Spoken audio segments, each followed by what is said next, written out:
Olá pessoal, bom dia, tudo bem? Deixa eu só me organizar aqui. Certinho? Muito bem.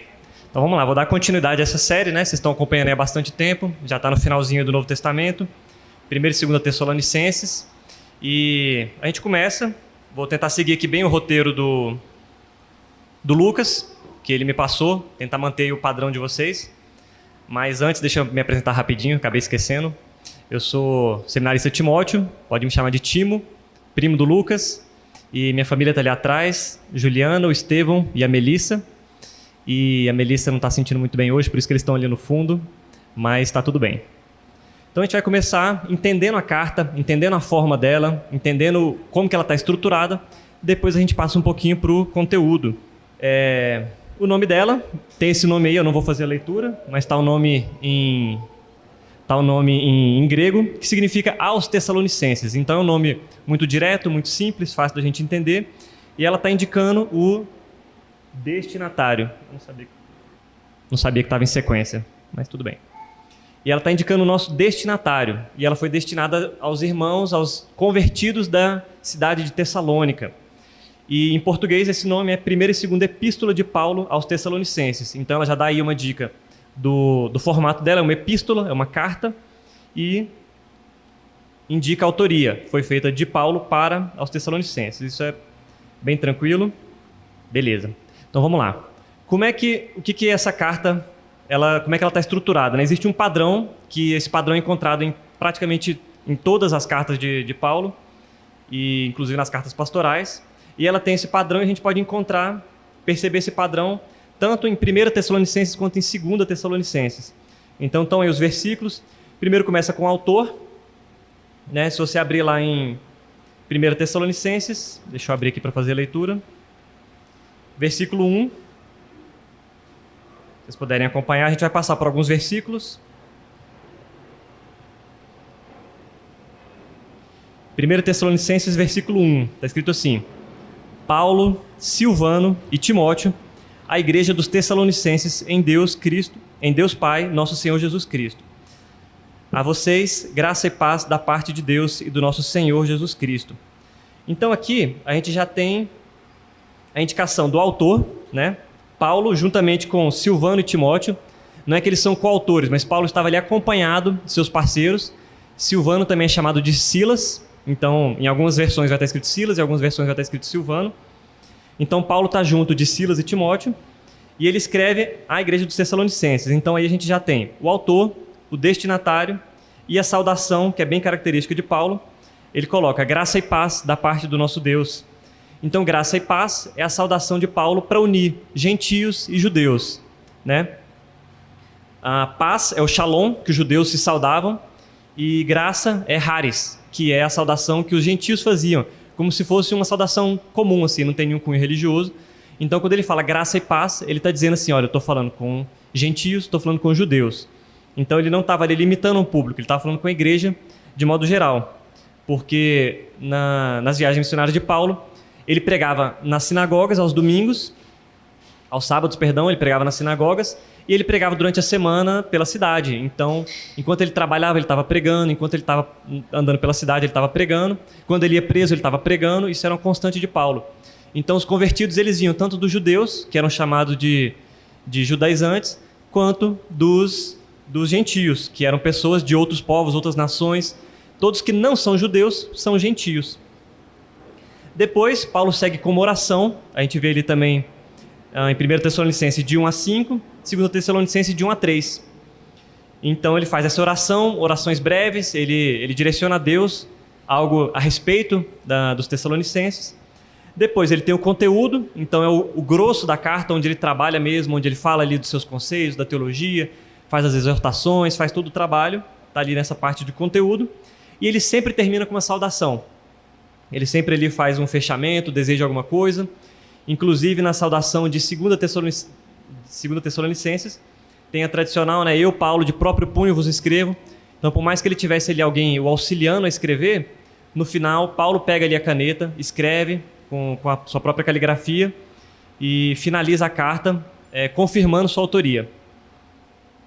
E aí, a gente entra numa questão de autoria. Como eu falei aqui, ele assina a carta E as cartas de Tessalonicenses, elas são tranquilamente aceitas por quase todos os teólogos de que foi Paulo que escreveu. Existem alguns teólogos que tentam rebater isso, alguns teólogos mais liberais que tentam tirar a autoria da carta, mas é bem unânime, bem tranquilo de que foi Paulo que escreveu, e a gente tem alguns motivos para isso.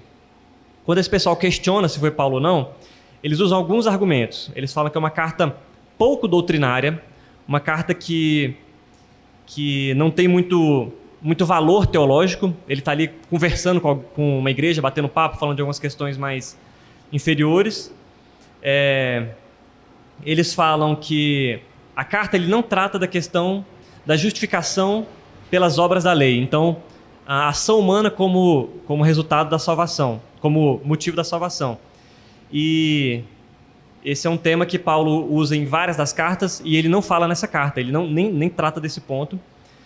Um outro ponto de crítica é que a igreja, a gente vai falar aqui depois, mas é uma igreja muito jovem, uma igreja muito recente, e teria pouco tempo para ela ser uma igreja tão forte, tão atuante. Então eles dizem que isso é meio contraditório, não faz muito sentido.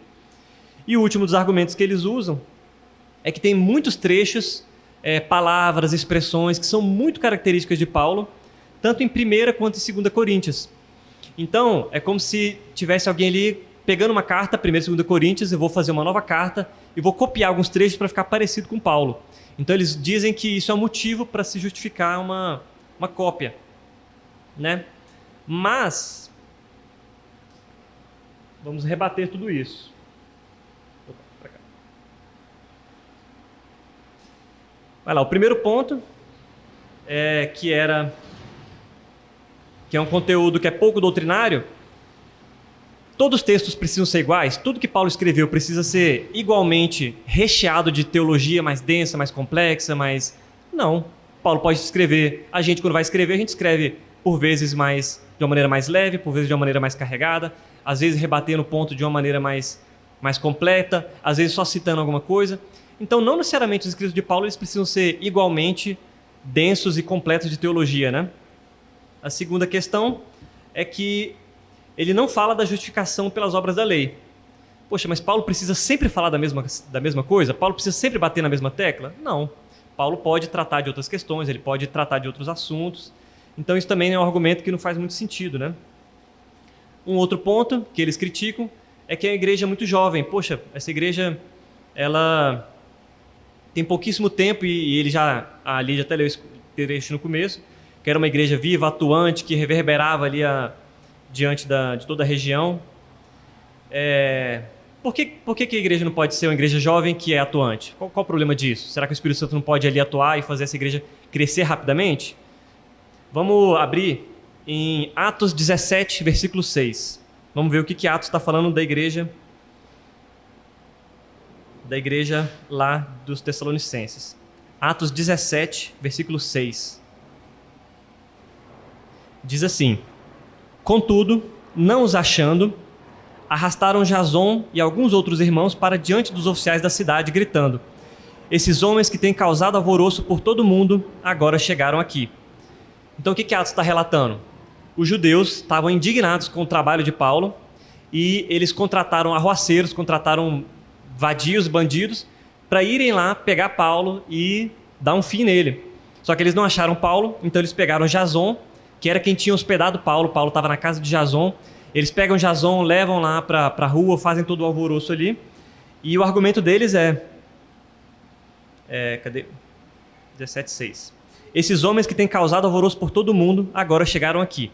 Os próprios inimigos de Paulo estavam dizendo que a mensagem de Paulo, a mensagem dos cristãos estava estava distorcendo tudo, todas as regras básicas, estava colocando o mundo de cabeça para baixo. Então, era uma mensagem que estava ali de fato impactando. Então, por que essa mensagem que os próprios inimigos validavam como algo forte, impactante, por que não podia fazer essa igreja crescer rapidamente, se tornar um exemplo, se tornar um modelo? Então, também é um argumento que não faz muito sentido. E o último dos argumentos que eles usam é que tem trechos muito semelhantes a 1 e 2 Coríntios. Então, olha só que contradição desses teólogos, né? Primeiro eles estavam falando que era pouco doutrinário, não fala da justificação de obras, então era uma carta que parecia pouco paulina, parecia uma carta que não era muito de Paulo. E aí o último argumento é que era uma carta muito paulina, parece muito com a carta de Paulo. Então eles não sabem nem que argumento utilizar, não faz nem sentido a argumentação deles. Então, assim, é muito tranquilo que foi Paulo mesmo que escreveu, é uma carta muito autêntica. E como ele terminou a carta escrevendo de próprio punho, assinando. Então, gente, se não é uma carta autêntica, é uma falsificação barata, é uma mentira.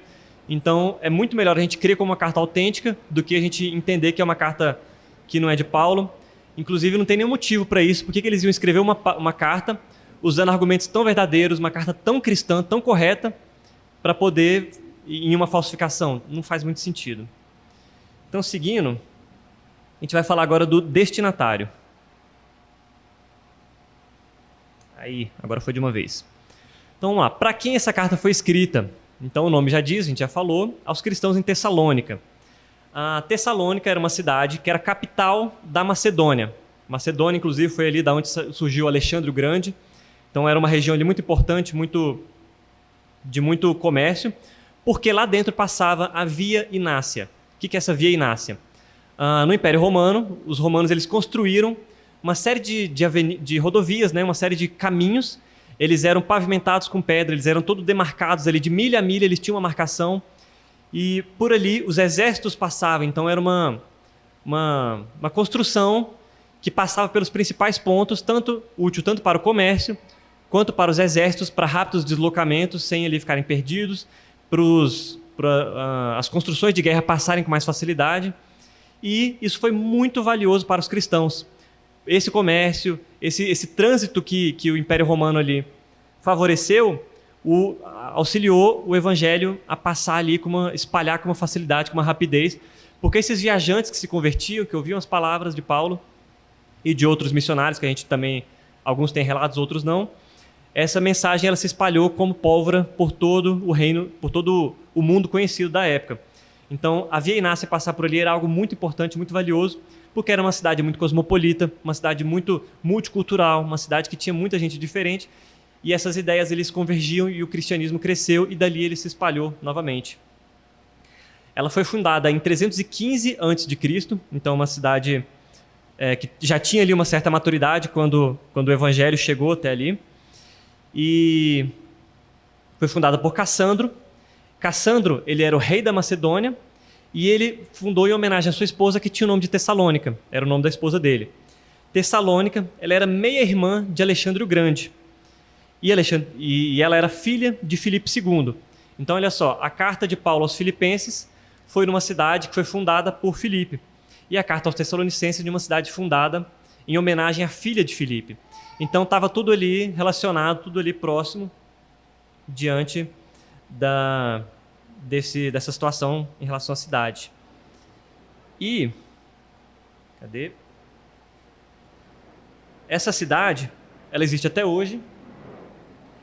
Ela mudou de nome, ela chama Salônica, só o final ali perdeu esse Tessa, a cidade de Salônica. É a segunda maior cidade da Grécia. Hoje ela está situada na Grécia, ela era ali da Macedônia, hoje ela está inserida dentro da Grécia. E ela tem uma população de cerca de 250 mil pessoas, então é uma cidade ainda muito forte, uma cidade portuária, como vocês podem ver. E aqui vou mostrar a Via Inácia. Vamos lá, a gente tem a Via Ápia, que é uma outra via muito famosa, uma outra estrada também muito famosa, que passa de Roma até... Eu não sei traduzir essa cidade, porque eu não achei o mapa em português. Depois vocês podem ver ali no outro balãozinho Via Enácia, que é Via Inácia.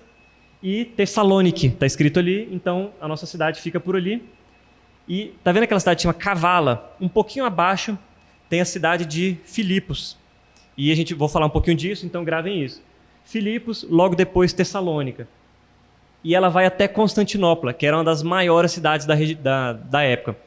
Então essa Via Inácia ela tinha um poder, uma influência, ela era uma estrada muito importante e passava justamente ali pela região. Vou brigar com o Lucas depois que ele passou um slide ponto a ponto. Tenho uma preguiça disso, mas tudo bem.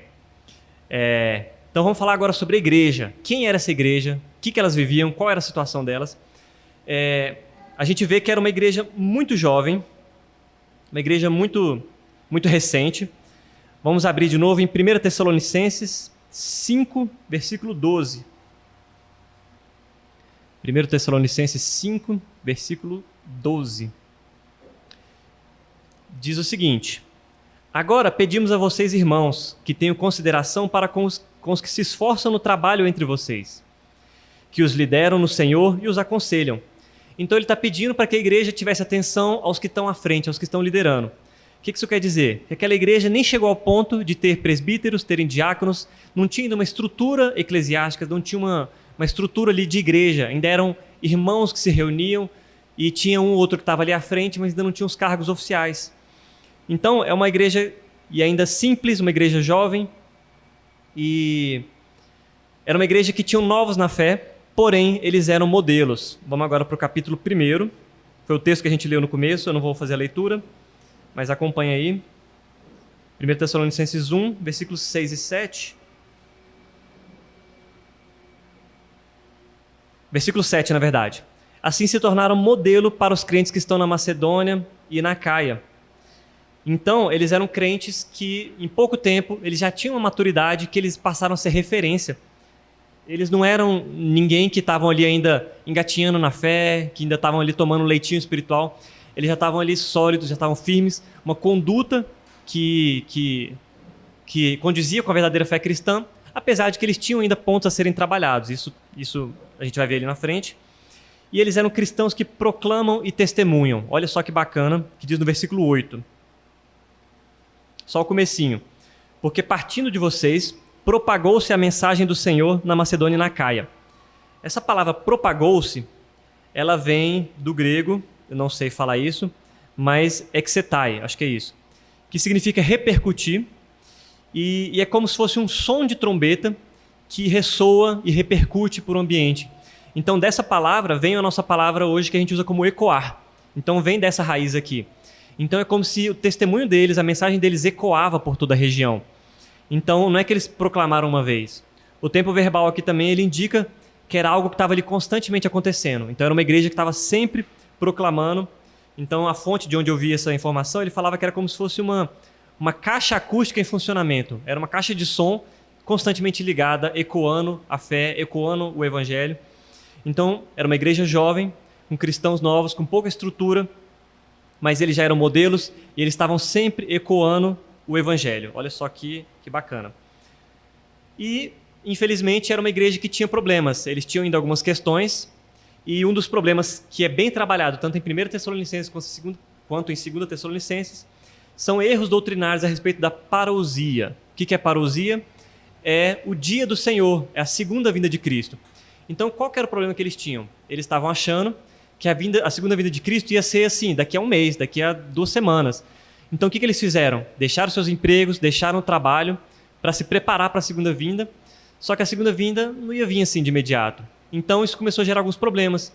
Aquelas pessoas que pararam de trabalhar, que pararam de ter uma relação com a sociedade, porque eles já estavam ali pensando de uma maneira muito positiva, pensando ali na segunda vinda, na ida para o céu, na redenção, eles estavam sem dinheiro, eles não tinham o que comer, então eles passaram a se tornar um problema. Então a igreja estava tendo que sustentar aqueles irmãos que estavam ali vivendo já nessa expectativa da segunda vinda. Então algo que era muito bom, muito positivo, se tornou um problema. Então Paulo ele gasta um bom tempo explicando que não era bem assim. Inclusive, essa informação eu achei muito curiosa, os 3 trechos, as 3 passagens bíblicas que mais falam do Apocalipse, da segunda vinda, são Apocalipse, 1 e 2 Tessalonicenses e o Sermão do Monte. É quando mais se fala sobre o reino, sobre a segunda vinda de Cristo. Então, Tessalonicenses ela tem um valor muito grande na escatologia, nos estudos de Apocalipse, nos estudos a respeito da segunda vinda. E é tratado aqui de uma forma muito direta, porque em Apocalipse tem uma linguagem poética, uma linguagem ali misteriosa, muitas vezes a gente não entende, mas aqui é muito direto. Paulo está falando com muita clareza, então traz uma compreensão muito boa, muito valiosa a respeito disso.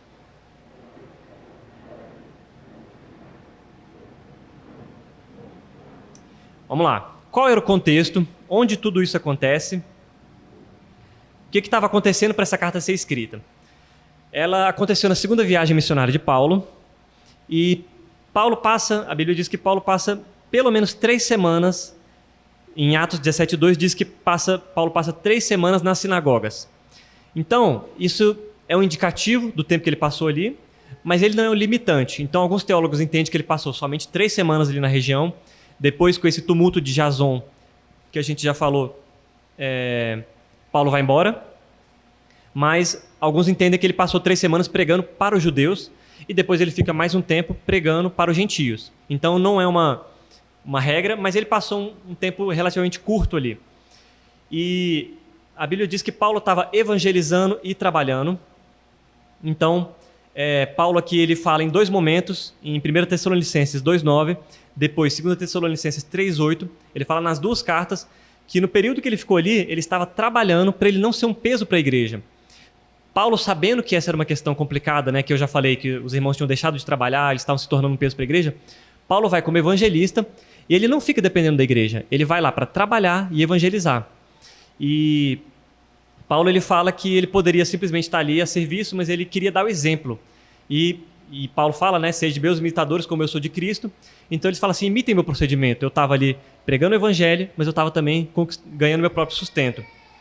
E Paulo estava dando exemplo e ele fala, inclusive, que ele estava fazendo um trabalho manual. E olha só, os gregos eles eram completamente contra o trabalho manual, porque os gregos eles tinham uma visão intelectual da vida. Então eles eram os filósofos, os pensadores, as pessoas que estavam ali para viver a intelectualidade. Então uma pessoa bem-sucedida, a alta classe da sociedade era intelectual. E os trabalhadores braçais eram a ralé.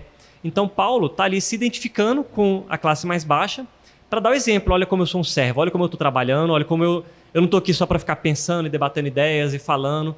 Eu não sou só isso, eu também sou um trabalhador, um servo de Cristo, que estou aqui em humildade para servir vocês. E isso Paulo está dando ali um exemplo que era, entre aspas, chocante para aquela época. Às vezes a gente para pensar, ele estava trabalhando, tudo bem, ele só não queria receber o dinheiro. Não, ele estava ali dando exemplo através do seu trabalho. E aí acontece aquela cena que a gente leu, eles vão lá na casa de Jason, fazem um tumulto, pegam ele à força, levam ele, e Paulo foge, temendo pela vida dos cristãos, temendo pela vida dos novos convertidos. Em proteção àqueles cristãos, Paulo vai embora. E Paulo vai embora e deixa Timóteo. Timóteo fica na cidade, dando ali manutenção, auxiliando, ensinando, mas Paulo vai embora. Paulo vai para Bereia. Daqui a pouco a gente vai ver um mapinha, a gente vai entender um pouquinho melhor. Paulo vai para Bereia, Paulo também prega, eles escutam com atenção, mas quando Paulo trata de algumas questões doutrinárias, o pessoal também não gosta, fica indignado, manda ele embora. Depois ele vai para Atenas. Em Atenas é um fracasso total. Tudo que ele fala ali, tudo que ele empreende dá errado. E aí depois Paulo vai para Corinto. Então ele está indo numa sucessão de fracassos. Paulo está muito chateado, ele está muito atribulado. E nessa situação de Corinto, já com aquela moral super baixa, Timóteo sai de Tessalônica e vai visitar Paulo. E nessa visita ele traz o relatório que enche o coração de Paulo de alegria. Então nesse momento Paulo estava completamente em sofrimento e de repente Paulo enche o coração, enche de alegria. E ele escreve as 2 cartas, tanto provavelmente ali em Corinto. E peraí. Essa carta ela é uma das mais antigas de Paulo, provavelmente a primeira e a segunda Tessalonicenses são as primeiras cartas de Paulo. Se não for a primeira e a segunda, elas são a segunda e a terceira. E a gente tem um indicativo, deixa eu mostrar para vocês aqui. Depois eu vou voltar aqui. Mas a gente tem um indicativo de uma data, que é o seguinte. Lá em Atos 18, fala que Paulo permaneceu diante de Gálio. Gálio era procônsul lá em Corinto. E ele foi procônsul em Corinto, isso a história nos diz, em 2 anos. No período de 2 anos, 51 a 53 depois de Cristo. E essa pedra é uma inscrição, uma pedra calcária, que foi encontrada lá em Delfos em 1909. Então já tem bastante tempo. E vocês vão conseguir ler, obviamente, está escrito Gálio, que era o nome do procônsul. Então, aqui a gente tem uma atestação, uma comprovação de que Gálio foi de fato procônsul. Ele ficou naquele período e se Paulo estava em Corinto mesmo quando ele escreveu, então foi justamente nessa data. Então, é uma das cartas mais fáceis de fazer ali uma datação específica, porque em muitas das cartas é um período assim, provavelmente foi antes de acontecer tal coisa, provavelmente foi depois de acontecer tal coisa, porque ele fala disso. Então fica muito na expectativa, mas aqui a gente tem um período muito curto ali de 2 anos para poder fazer essa datação. E aqui é um mapinha do que aconteceu, resumindo, né? Então, olha ali, ó. Vamos no texto, um trecho em vermelho. Primeiro Paulo está em Filipos, ele prega em Filipos, lembra do Davi e Inácia? Ele estava ali em Filipos, ele prega lá, ele sai de Filipos e ele chega em Tessalônica. Aí ele prega na sinagoga em 3 sábados, muitas conversões, acontece a perseguição e aí ele foge para Bereia. E aí lá em Bereia também tem uma perseguição, e aí ele vai para Atenas, Paulo fica ali um período em Atenas, a gente consegue ler lá em Atos 16, versículo 15. Depois ele vai para Corinto, e aí vocês podem ver que embaixo de Bereia tem uma setinha que Timóteo e Silas vão para Atenas, eles estão em Atenas com Paulo, aí Paulo falou assim, não, vão para Tessalônica para auxiliar a igreja. Aí a setinha vira, volta, eles vão para Tessalônica, depois de Tessalônica, Paulo e Silas, ou Silvano, aí eles descem e vão para Corinto dar as boas novas. Então acontece todo esse trajeto na segunda viagem missionária de Paulo.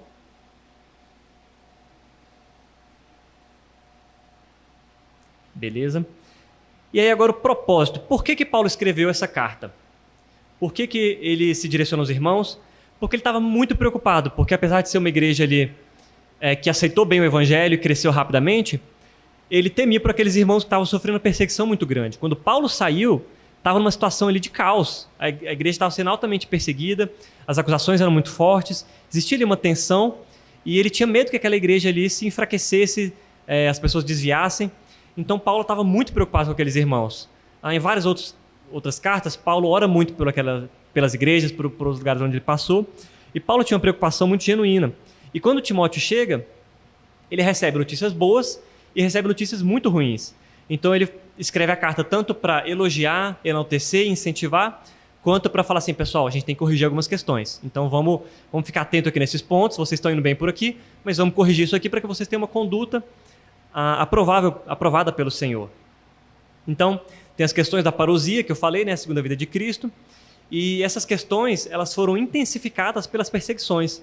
Então imagina, a igreja estava sendo perseguida, e eles tinham ali os ensinamentos de Jesus que diziam que a segunda vinda ela ia vir com perseguições, com guerras, com mortes, com martírios, e eles falaram assim, está acontecendo, então está na hora, então Jesus está vindo, vamos cuidar da nossa vida, vamos sair do emprego, vamos ficar aqui junto, reunido. Então Paulo manda essa carta para corrigir essas questões doutrinárias daquela igreja. E aí ele vem tratar de alguns pontos a respeito da conduta daqueles irmãos. A nova fé deles precisava romper com o paganismo. Então era uma igreja que tinha ali os judeus convertidos, mas ela tinha muitos gentios. E quem não era judeu era gentio. E quem era gentio era pagão. E o paganismo ele tinha diversas adorações, diversos ritos, diversos cultos, e esses ritos eles estavam recheados de imoralidade sexual, estavam recheados de bebedices, uma vida noturna ali muito, muito complicada, ociosidade, fofoca. Então Paulo vai tratar desses pontos. Ele bate muito forte em relação a uma pureza sexual, a vida do cristão tem que ser pura sexualmente. Ele fala ali da vida noturna e da sobriedade. Então tem um trecho ali que ele diz, deixa eu achar aqui,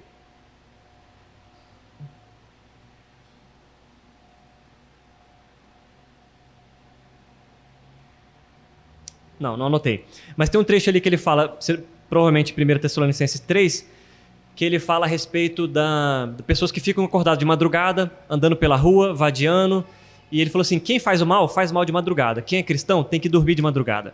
Então ele faz, inclusive, direcionamentos a respeito de rotina, de uma vida do cristão. O cristão tem que estar de dia, sóbrio, atento, trabalhando, vivendo uma vida correta, porque de noite é hora de descansar, não é hora de aprontar, não é hora de vadiar.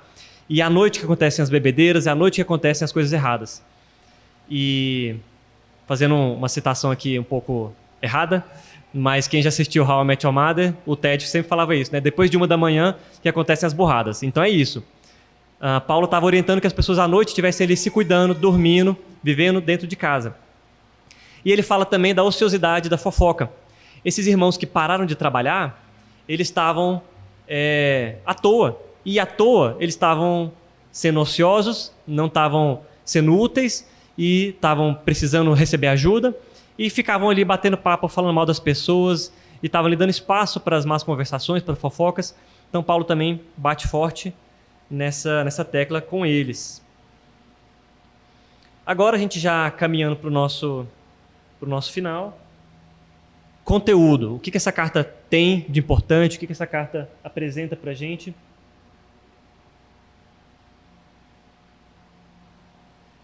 Opa! Então aqui eu não fiz aquela descrição ponto a ponto, porque eram 2 cartas e ia ficar muito extenso. Mas a gente pode estruturar de 2 formas. As 2 cartas elas têm congratulações e elas têm exortações. Então começa com elogios, começam, a gente leu aqui, né? Que era uma carta que reverberava a fé, eles eram modelo, eles eram uma igreja que estava muito firme, muito forte, muito bem.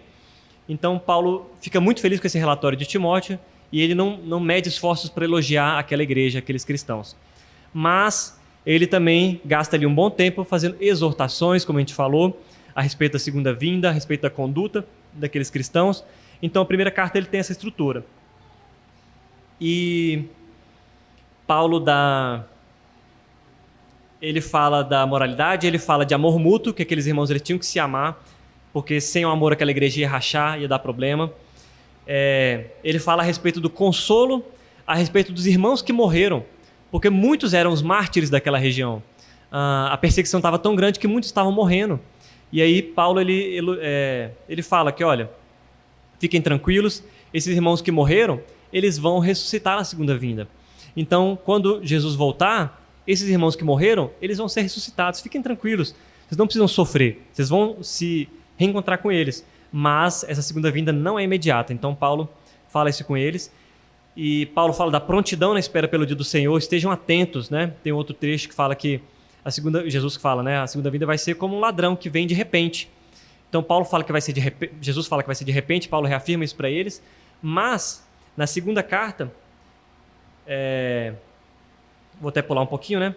Ele fala que vão haver sinais. Então, ao mesmo tempo que ele fala que vai ser de repente, a gente vai ter pistas. Fiquem tranquilos que vocês vão ter esses sinais. E aí, nessas pistas, ele vai falar da rebelião. Então, vai haver uma rebelião muito intensa. Aí ele fala do homem da iniquidade. Esse homem da iniquidade é o anticristo. Então, ele já tem um primeiro momento ali, onde Paulo está tratando a respeito do homem da iniquidade, que vai ser o anticristo, que vai vir, que vai ser o enganador, que vai corromper a igreja, que vai querer adoração para ele. Então, ele já começa a falar ali sobre o anticristo. E ele está negando ali que o dia do Senhor já havia chegado. Ele fala assim, ainda não, aguardem que vai chegar. E por que Paulo escreve 2 cartas tão semelhantes, tão próximas, né?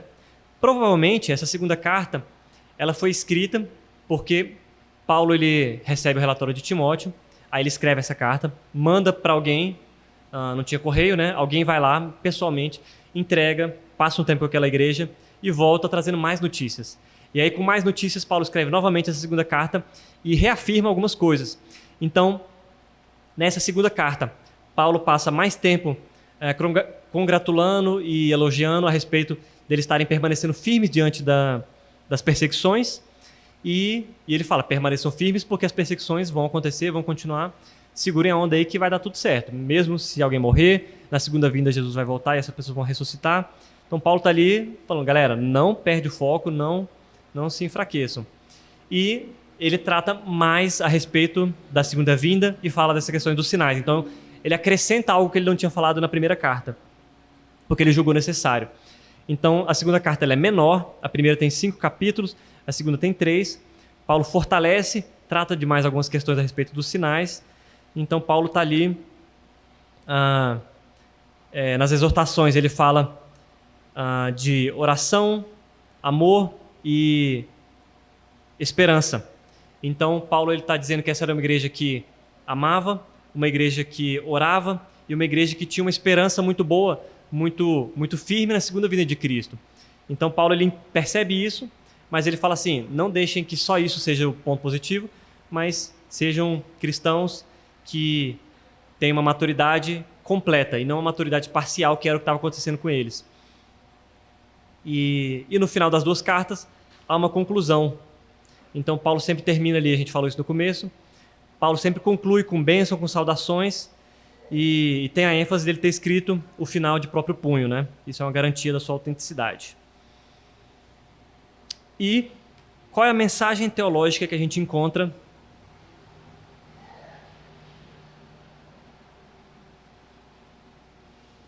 na carta? Então, eu até já falei um pouquinho disso. fé, amor e esperança. Então, vamos ler 1 Tessalonicenses 3, capítulo 1, versículo 3. Deixa eu ver se é isso mesmo.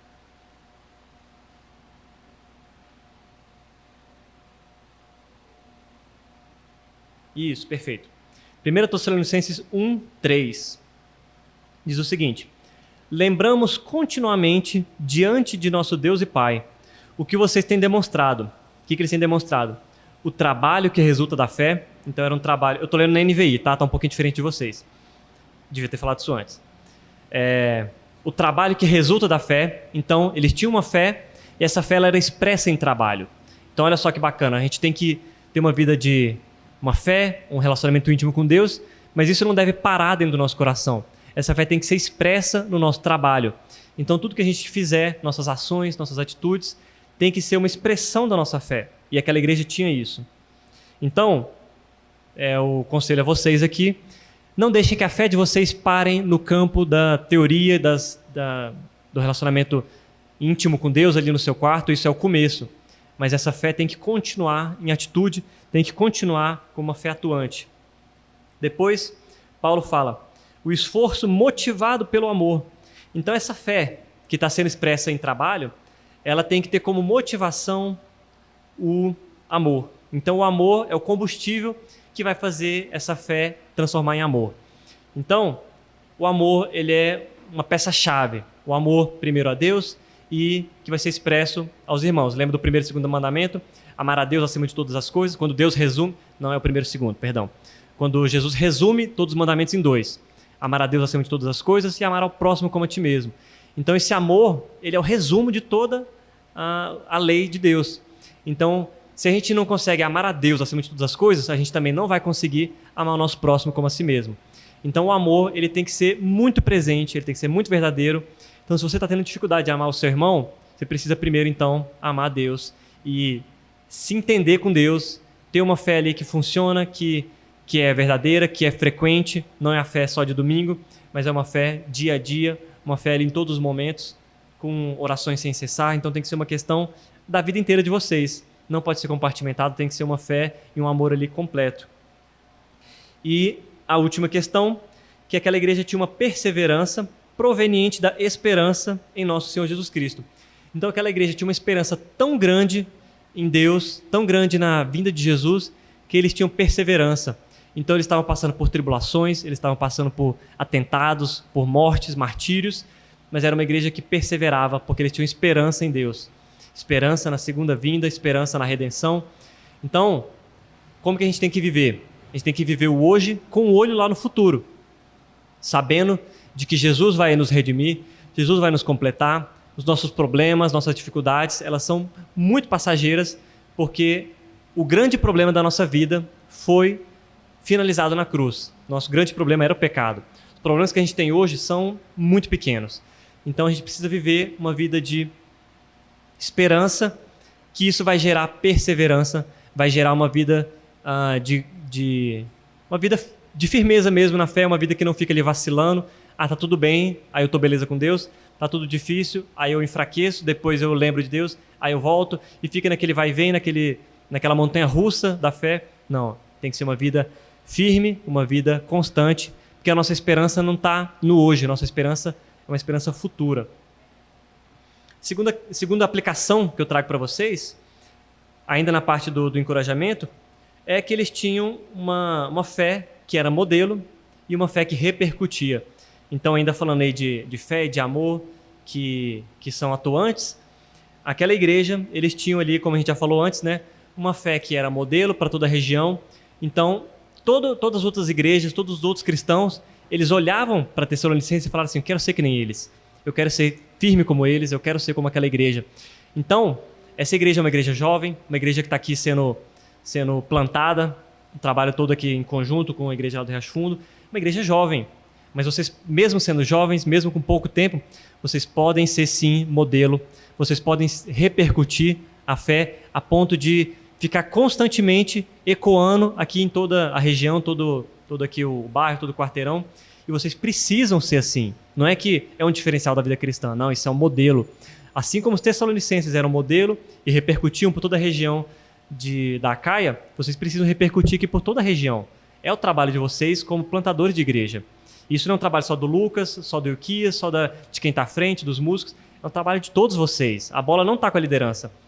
A liderança está com todo mundo. A igreja está junto aqui para fortalecer e para fazer o evangelho de Deus aqui gritar por toda a região. Então esse é o segundo conselho que eu deixo com vocês.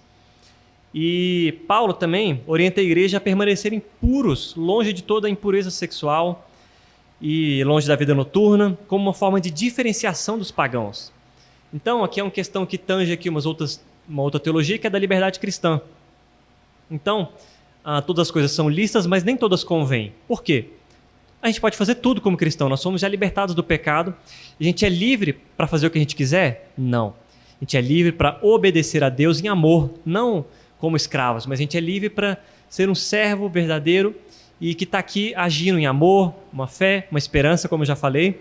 E a vida de vocês precisa ser diferente, assim como os tessalonicenses eram diferentes, precisavam ser diferentes dos pagãos. Nós, como igreja de Cristo, precisamos ser diferentes de todo o resto, de todos os que não são cristãos. Então a nossa conduta, a maneira como a gente faz todas as coisas simples e cotidianas, né? Não somente a maneira como a gente adora no domingo, mas a maneira como a gente trabalha, a maneira como a gente se veste, a maneira como a gente se comporta no trânsito, a maneira como a gente se comporta no futebol, no futevôlei, a maneira como a gente se comporta na faculdade, como a gente se comporta na internet, nas redes sociais, jogando videogame. Tudo que a gente faz precisa ecoar e falar do amor de Deus, mesmo que não seja explícito. Então, a gente precisa também falar sem palavras. A gente precisa, não é que a gente tem que se calar e deixar somente a nossa vida comunicar. Não. A gente fala, a gente comunica, a gente prega o evangelho e a gente comprova isso através da nossa conduta. Então, nosso cotidiano, a nossa vida comum, a maneira como a gente come, como a gente escuta música, como a gente se comporta, tem que falar do evangelho. Então Paulo faz aqui uma série de exortações àquela igreja para que eles vivam de maneira diferente dos pagãos. E por fim, para a gente fechar, a gente precisa ter interpretações corretas a respeito da fé. Esse é o último ponto, que é uma questão de estudo. Nós como cristãos, assim como aquela igreja precisava ser madura tanto na conduta como na compreensão doutrinária, que Paulo bate muito aqui na questão da parousia, da segunda vinda, Paulo estava dizendo assim, vocês estão entendendo errado essa doutrina, essa teologia, esses ensinamentos, e vocês estão agindo errado por causa disso. Então, quando a gente entende alguma questão errada, entende uma questão da Bíblia de maneira equivocada, vocês vão agir de maneira errada. Então, a gente precisa ser transformado pela renovação da nossa mente. Lembra desse versículo? Não vos conformeis com este século, mas transformai-vos pela renovação da vossa mente. Então, a gente muda primeiro a nossa compreensão, nosso entendimento a respeito da fé, e isso vai ser expresso numa atitude correta. Então, o último ponto que eu deixo para vocês aqui é que vocês precisam estudar a Bíblia, estudar de maneira mais firme, mais sólida, não somente a leitura devocional, esse é o primeiro passo, ela é essencial que aconteça todo dia, período de oração, intimidade com Deus, eu sei que é muito difícil, eu tenho muita dificuldade com isso, de encaixar ali na rotina, um tempo de qualidade, às vezes eu faço uma leitura muito para marcar a leitura anual, poxa, eu preciso ler, aí eu faço uma leitura ali rapidinho, às vezes nem lembro o que eu li, e eu falo assim, não posso ser assim, eu preciso separar um tempo de qualidade, então vou acordar mais cedo, ou vou separar um tempo ali depois que eu tiver finalizado tudo, um tempo de oração, um tempo de meditação na palavra, um tempo de oração da palavra, então uma leitura de oração, isso é uma disciplina que a gente perdeu, os nossos puritanos, nossos pais espirituais, né, os puritanos, faziam muito isso, orações através de meditação, vai lendo e orando, vai ler alguma coisa bacana ali, fecha seus olhos, ora sobre aquilo, percebe o que está dizendo ali, internaliza isso e depois coloca em prática. Porque se a gente não entende o que a Bíblia está falando, se a gente não entende verdadeiramente as doutrinas, a gente vai agir de maneira errada. Certo? Então, resumindo aí, fé, amor e esperança, um modelo que repercute, que ecoa, uma conduta digna e interpretação correta, uma boa compreensão, uma teologia firme e sólida. Então, assim como Paulo estava passando tudo isso para os Tessalonicenses, eu hoje aqui estou passando para vocês e que o Espírito Santo fixe isso na cabeça de vocês, que vocês durante a semana se lembrem constantemente de tudo que foi falado, para que vocês mudem a conduta de vocês, para que a Igreja Presbiteriana Herança possa ecoar em toda aqui a placa da Mercedes. Amém? Vamos fazer uma oração? Senhor Jesus, quero te agradecer por esse momento, esse estudo baseado aqui nos escritos de Paulo, à igreja de Tessalonicenses, ó Pai.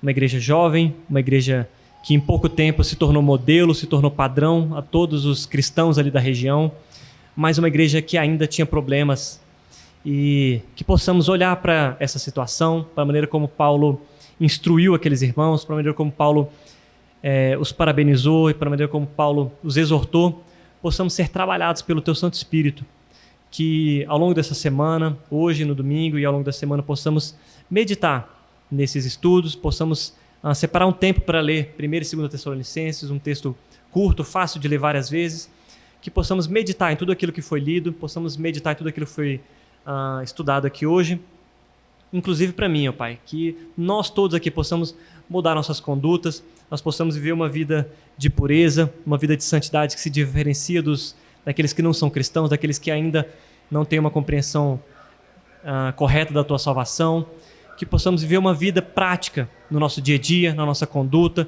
em tudo aquilo que fazemos, possamos nos espelhar em Paulo, que se espelhava em Cristo, e possamos viver essa vida nos mínimos detalhes, ó Pai, não somente no domingo, na maneira como Te adoramos, como estamos aqui para louvar e para ouvir a Tua palavra, mas que durante a semana, nos mínimos detalhes, na maneira como a gente vive e na maneira como a gente estuda, entende, compreende as Tuas Escrituras, seja na leitura da Bíblia, seja na leitura de livros cristãos que trazem ali uma compreensão doutrinária melhor, seja no bate-papo entre os irmãos aqui, nas saídas à noite para comer um sanduíche, que as conversas sejam aqui para fortalecimento, para encorajamento, para viver uma vida cristã verdadeira, que é modelo, e uma vida cristã que repercute em toda a região. Que essa igreja daqui, a Presbiteriana Herança, mesmo jovem, eles possam ser modelo e eles possam repercutir o Teu Evangelho por toda a região e transformar e impactar toda essa região aqui da Placa da Mercedes, ó Pai. Muito obrigado pela oportunidade de estar aqui e abençoe a liderança dessa igreja, abençoe o Lucas e o Kias que estão com suas famílias em casa, abençoe o William também e a Lídia que logo vão estar ganhando neném. Se eu posso estar abençoando essas igrejas, abençoe toda a equipe que tem dado suporte no louvor, na diaconia, os presbíteros, toda a igreja, Pai, todos os cristãos aqui possam ser realmente atuantes e não membros que simplesmente vêm, escutam a palavra e vão embora como clientes consumistas que estão aqui somente para absorver, mas não querem trabalhar, Pai. Que esteja nos incomodando e mudando a nossa conduta. Essa é a oração que fazemos, em nome de Jesus. Amém.